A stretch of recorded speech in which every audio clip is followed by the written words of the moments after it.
बिहार वालों नौकरी मत मांगना, नहीं तो लठ बजेगा।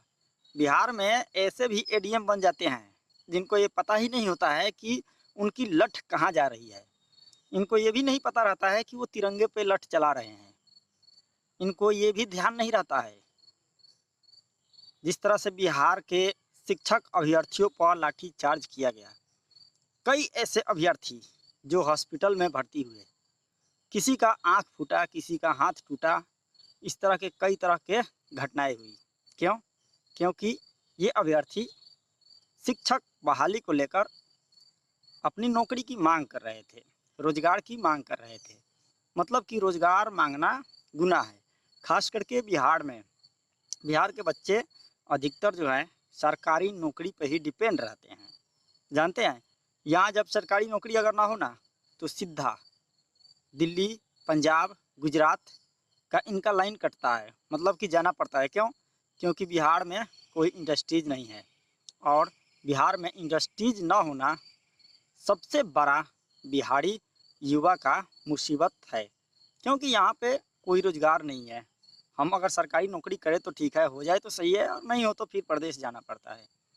लेकिन इन लोगों का कहना है कि ये बहुत दिनों से इनके नौकरी को लटकाया जा रहा है।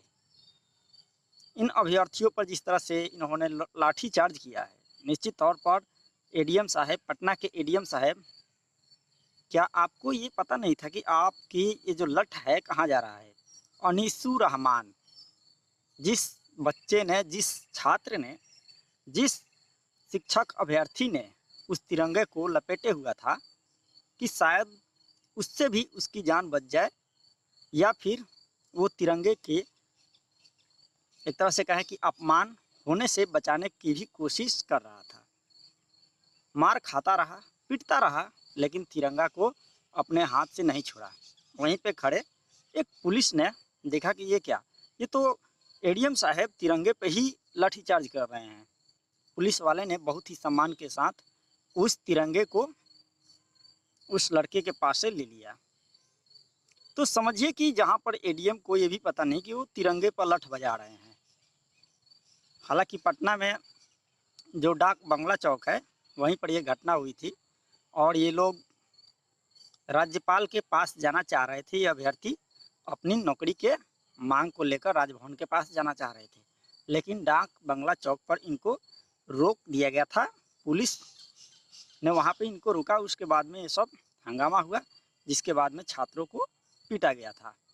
तो सोचिए कि बिहार में कोई कंपनी नहीं है और बच्चे रोजगार मांगते हैं, तो उन पे बेरहमी से लाठी चार्ज की जाती है। ये है हमारे बिहार का भविष्य, और ये है हमारी बिहार की नीति। यहाँ बात 19 लाख रोजगार की भी नहीं थी, यहाँ पर 20 लाख रोजगार देने की बात कही जा रही थी।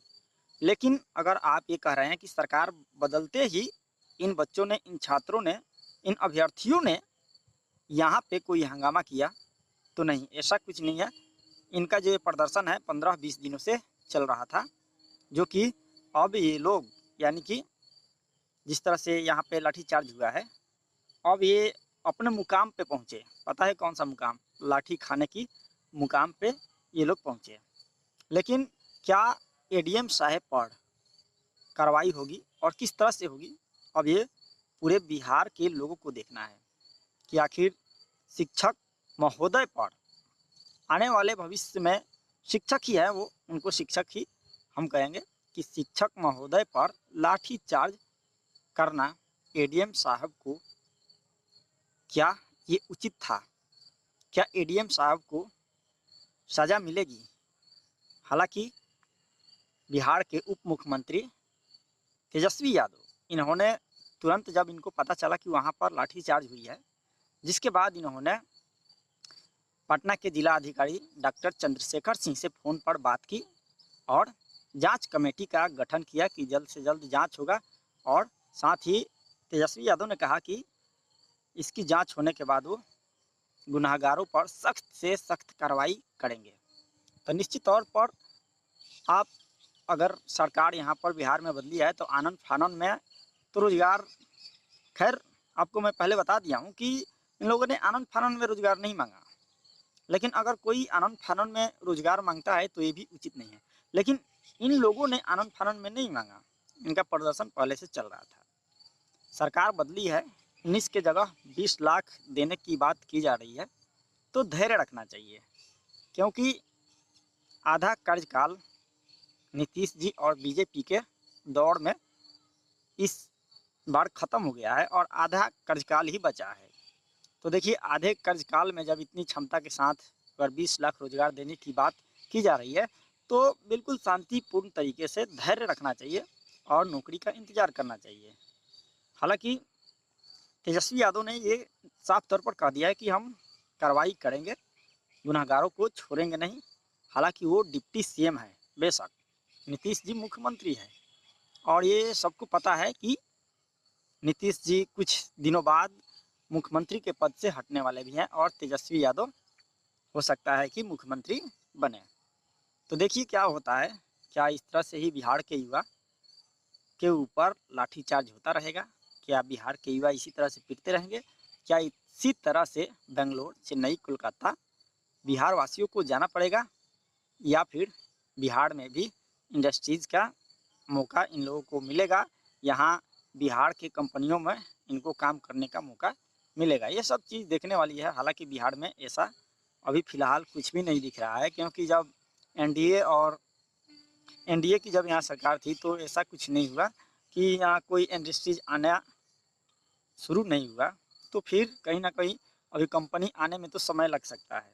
लेकिन रही बात कि रोज़गार तो नई सरकार है, हो सकता है कि ये कोई नया प्लेटफॉर्म ढूंढे और बिहार के लोगों को रोज़गार दे। तो आपको बिल्कुल धैर्य रखना चाहिए, क्योंकि आप 15-20 सालों से रोज़गार के चक्कर में हो, या फिर धैर्य रखे हो। जिस तरह से आपको और 2.5 साल इंतज़ार करना चाहिए। बाकी एडीएम साहब ने जिस तरह से तिरंगे के ऊपर लाठी बरसाई, निश्चित तौर पर यह तिरंगे के सम्मान में बहुत बड़ा अपमान है। देखिए, यहाँ पर शाम हो गई है और अंधेरा हो रहा है, इसलिए इस तरह से वीडियो आ रहा है। मैं अब